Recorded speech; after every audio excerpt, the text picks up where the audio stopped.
Search வேற முடிஞ்சு, சீக்கிரம் எல்லாம் எடுத்து வச்சுட்டு கிளம்புவோம். இந்த 3 பேர் என்ன பண்ணிட்டு இருக்கானுங்க? சீட்டை சீக்கிரமா போடுறான். டேய் நம்மளே சீட்டு போட்டு எடுத்தாவெல்லாம் நல்லா இருக்காதுடா. சரி அந்த கூப்பிட்டு எடுக்கலாமா?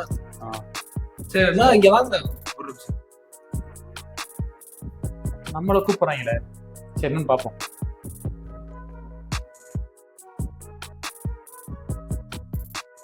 என்னப்பா சீட்டெல்லாம் குடிக்க போறீங்க? ராஜா நாட்டி விளையாட போறீங்களோ? என்னண்ணா நீங்க 90 கிட்ஸா? என்னண்ணா பேசுறீங்க? ஆமாப்பா. ஆமா பார்த்தாலே தெரியுதுண்ணா. அப்படியா? சரி வந்துட்டு போட்டு. அண்ணா என்னப்பா? நான் ஜெபம் பண்ணிட்டு எடுக்கண்ணா. ஆமா சர்ச்சில் இருக்க ஜெபம் பண்ணிட்டு. அன்பின் பரலோக பிதாவே, இந்த வாலிபர்கள் நமக்கு சித்தமான செய்யறதுக்கு ஒரு காரியத்தை எடுத்திருக்காங்க. அதை நேர்த்தியா முடிக்கிறதுக்கு சித்தப்படி வழி நடத்துங்க.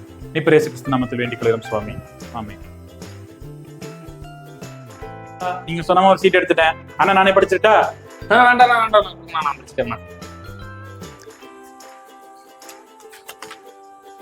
இன்னும் ஐடி பாக்குறீங்க தம்பி? இந்த நல்ல விஷயத்த நானும் இன்வால்வ் ஆகும், என்னையும் சேர்த்துக்கோங்க.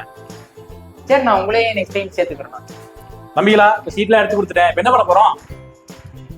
நானே வெப் சீரிஸ் அதிகமா பார்ப்பேன். இவன் பிரியாணி நிறைய சாப்பிடுவான், அவன் நிறைய சாப்பிடுவான். இப்ப இது எல்லாத்தையும் காசு எல்லாத்தையும் சேர்த்து வச்சு இப்ப நீங்க ஒரு சீட் எடுத்தீங்கல்ல, அந்த சீட்ல என்ன இருந்துச்சு? என்னடா இருந்துச்சு? சாப்பிட போறோம். சாப்பிட போறீங்களா?